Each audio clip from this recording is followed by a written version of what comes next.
Thank you, John, and thank you for the invitation to speak with you today. It's an honour to present again at DSDS. I think this really provides a very important forum for international discussion of the critical issue of sustainable development. The topic for the panel to discuss today is adapting to the impacts of climate change and mitigating emissions of greenhouse gases and associated co-benefits, which is a rather broad topic. So I thought I would pick a specific part of that to discuss, which is really how do you get the best handle on costs and benefits? And to think about that, I think we need to start by thinking about what the right baseline is for thinking about the costs and benefits of climate change, adaptation and mitigation. And what I'd put to you today is that too often we don't use the right baseline, and that means our thinking is muddled from the start. My central point today is really that the right baseline is one in which climate change considerations are already part of the picture, that climate change is really now the new normal, as the title suggests. Now, let's start with the direct climate impacts. I don't need to rehearse for this audience the detail of the science, so I'm sure it is well known to you. Suffice it to say that, using President Obama's phrase, that the judgment from the science is overwhelming. The world is warming, human emissions are the predominant cause, and the impacts are already being felt. As you know, it's difficult to attribute any single extreme weather event to climate change, but the climate dice are increasingly loaded. So we're seeing extreme events more often and with increased intensity. Can we get the picture up? Is that? It's up. Oh, it's up on the side. There we go. So when you look at the slide, the left-hand side of the slide is Hurricane Sandy. The middle are floods in Australia, and the right-hand side are devastating bushfires in Victoria. Climate change, of course, is about much more than extreme events. It's also part of the everyday. It's often the slow onset effects that have a more significant impact, such as changes in rainfall patterns, average temperatures, the timing of seasonal changes or sea level rises.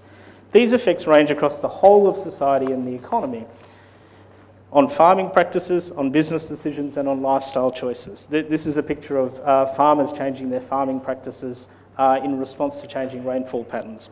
As governments act on climate change in whatever way they choose to do so, they also have an effect that spans across society and the economy. In effect, they're making some things cheaper, other things more expensive, and hence influencing a range of choices in everyday life. If we stray into the economic jargon for a moment, what they're doing, the government has changed the relative prices in the economy to address something that was not previously properly priced. And to be clear, this happens whenever society makes big economic, social, or environmental changes, whether removing tariffs, establishing gender equity in pay, or outlawing pollution. The relative prices in the economy change, and the economy adjusts. The overall impact is to make it the new normal. It becomes integrated into everyday life. I'm not saying that this integration for climate change is complete. Indeed, it's far from being so. Nor am I saying that it's happening fast enough to prevent dangerous warming. Many studies suggest that current actions will not be sufficient to keep temperatures below a 2-degree change. But I think it's indisputable that it's happening, that climate change is becoming part of the new normal. So what? I mean, that might really seem quite obvious to you, that the world has changed. And yet, again and again, we see a yearning for a previous world that no longer exists. Potential domestic policy reforms are assessed against an imaginary baseline, where there is no climate change impact or no climate change action. There is then much concern about the supposed costs calculated against this imaginary baseline. It's almost like, because we can know what the world used to be like, we'd rather be precisely wrong than roughly right in thinking about what that baseline should be. There's a version of this in the international sphere as well. Here it's usually a yearning for a future world that can never be. It's not analytically useful nor politically practical to spend much time thinking about how the world might have worked if only there was no climate change. Our real challenge is to figure out how a sustainable development path for all, with a particular focus on the poorest and most vulnerable, can happen under the realistic impacts and constraints we're likely to have. In any journey, I think it's helpful to have a realistic sense of where you're starting from. Otherwise, it's pretty tricky to map out a path to where you want to go. As you can see here, having a sense of where you're actually starting from is kind of crucial to map out a new path. In climate change, the new normal is the starting point, and the real question for public policy is to think about the best path forward from here and assess options against each other in the new normal. Figure out costs and benefits in that new normal. Working in the new normal requires policy design to mainstream climate change as a policy issue. We need to assess mitigation and adaptation costs and benefits in that mainstream, not as a special environmental case. This is the approach that the Australian government has been taking in both adaptation and mitigation policy.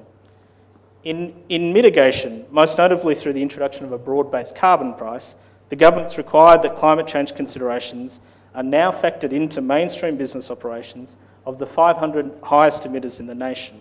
It's also implemented a range of energy efficiency measures and initiatives in agriculture, land use change and forestry that have had a similar effect.